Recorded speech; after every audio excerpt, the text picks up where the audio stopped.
के अंदर डेमोक्रेसी नहीं स्थापित कर सकते, वो देश की डेमोक्रेसी की रक्षा नहीं कर सकते। ये देश की जनता को, सोनिया जी का लक्ष्य राहुल जी को पीएम बनाना, जिनका लक्ष्य ही अपने परिवार के लिए सत्ता हथियाना हो, वो देश का कल्याण कर सकता है क्या? कभी नहीं कर सकता। ये इंडिया अलायंस क्या है? तो मैं इसकी एक ही व्याख्या करता हूं, 7 परिवारवादी पार्टियों का गठबंधन इंडिया अलायंस है। इससे ज्यादा कुछ नहीं है। जो अपनी पार्टी के अंदर डेमोक्रेसी नहीं स्थापित कर सकते, वो देश की डेमोक्रेसी की रक्षा नहीं कर सकते।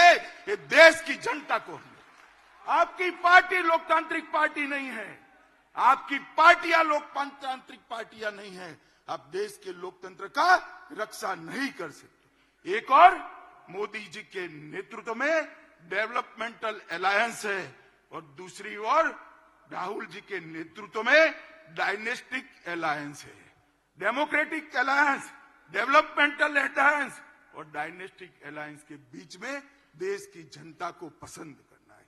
मुझे विश्वास है कि एक और मोदी जी देश के और गरीबों के विकास के लिए काम करें और दूसरी ओर अपने परिवार की चिंता करने वाली पार्टियां हैं।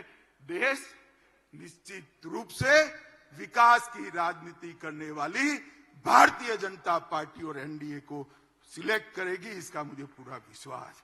देखिए साहब, इनके राजनीति में उद्देश्य क्या है?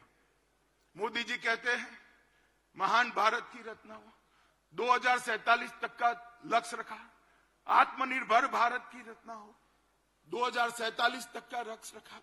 सोनिया जी का लक्ष्य राहुल जी को पीएम बनाना, पवार साहब का लक्ष्य बेटी को सीएम बनाना, ममता दीदी का लक्ष्य भतीजे को सीएम बनाना, स्टालिन का लक्ष्य अपने बेटे को सीएम बनाना, लालू प्रसाद जी का लक्ष्य अपने बेटे को सीएम बनाना, उद्धव ठाकरे का लक्ष्य अपने बेटे को सीएम बनाना और मुलायम सिंह जी बेटे को बनाकर ही गए हैं।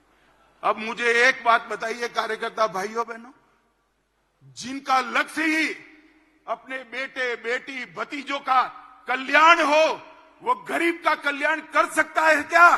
कभी नहीं कर सकता। जिनका लक्ष्य ही अपने परिवार के लिए सत्ता हथियाना हो, वो देश का कल्याण कर सकता है क्या?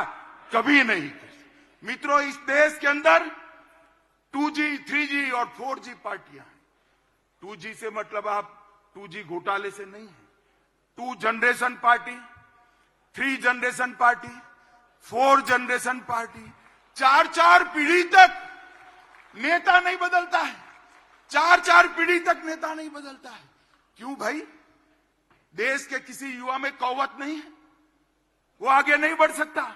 ना जी, वो नहीं बढ़ सकता। थोड़ा आगे बढ़ गया तो उसका हस्र कर देंगे।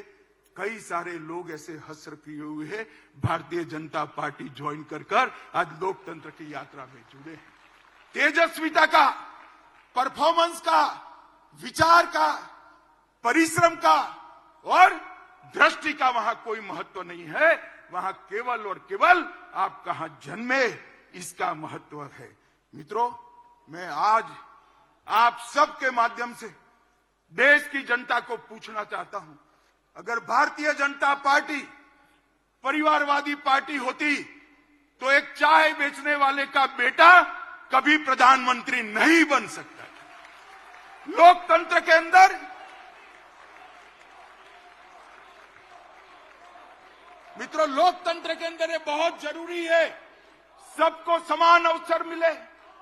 सबके अंदर ईश्वर दत्त शक्तियां जो पड़ी हैं, वो ईश्वर दत्त शक्तियों के आधार पर उसको आगे बढ़ने का मौका मिले और वो केवल और केवल भारतीय जनता पार्टी में विद्यमान है और किसी दल में नहीं।